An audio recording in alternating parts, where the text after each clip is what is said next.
इसे दूध में मिलाकर पीने से बच्चे का रंग गोरा होता है। मलाई में मिलाकर चेहरे पर लगाने से चेहरे पर उम्र का प्रभाव नहीं होता। पुरुषों द्वारा नियमित सेवन से उनके जोश तथा सेहत पर उम्र प्रभावी नहीं होता। यह मिठाइयों तथा बिरयानी को अलग रंग और फ्लेवर देता है।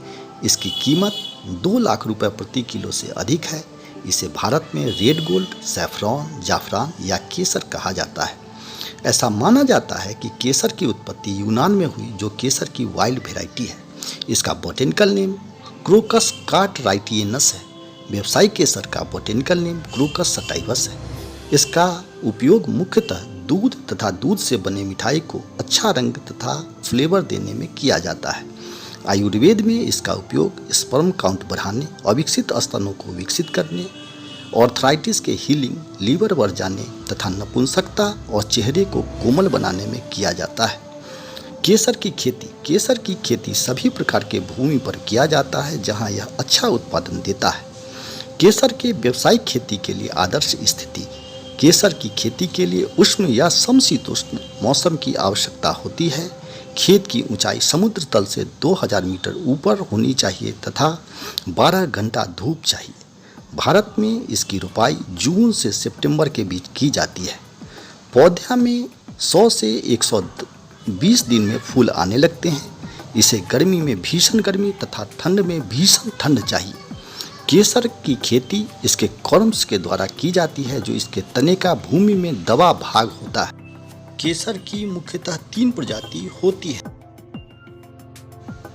इक्विला सैफरॉन, इसकी खेती मुख्यतः इटली में की जाती है। यह कश्मीरी केसर से कम लाल तथा कम कीमती होता है। क्रीम सैफरॉन, इसकी खेती अमेरिका में की जाती है। इसकी गुणवत्ता ईरानी या कश्मीरी केसर से निम्न होती है।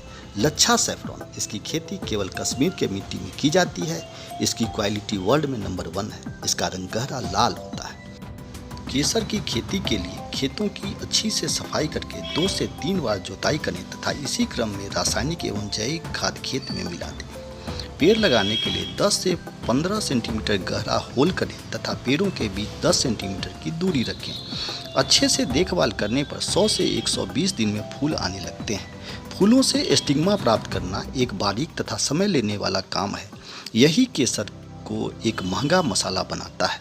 फूल तैयार हो जाने पर इसके स्टिग्मा को फूल से अलग करके उसे छाया में 4 से 5 दिन तक सुखा लें तथा उसे एक एयर टाइट कंटेनर में डालकर पैक कर लें। दोस्तों, पूरी दुनिया में हो रहे केसर की खेती तथा उसके लिए अनुकूल वातावरण के अध्ययन से यह पता चलता है कि बिहार की भूमि तथा वातावरण केसर की खेती के लिए अनुकूल है, जिस पर खेती की जा सकती है। यहाँ मजदूर काफ़ी सस्ते हैं, जो इसकी खेती की प्रमुख आवश्यकता है। मैं इस वर्ष केसर का बल्ब कश्मीर से मंगवाकर उसकी खेती करने जा रहा हूँ। दोस्तों, अगर आपको यह वीडियो अच्छा लगा हो तो इसे लाइक, शेयर तथा सब्सक्राइब करें। धन्यवाद।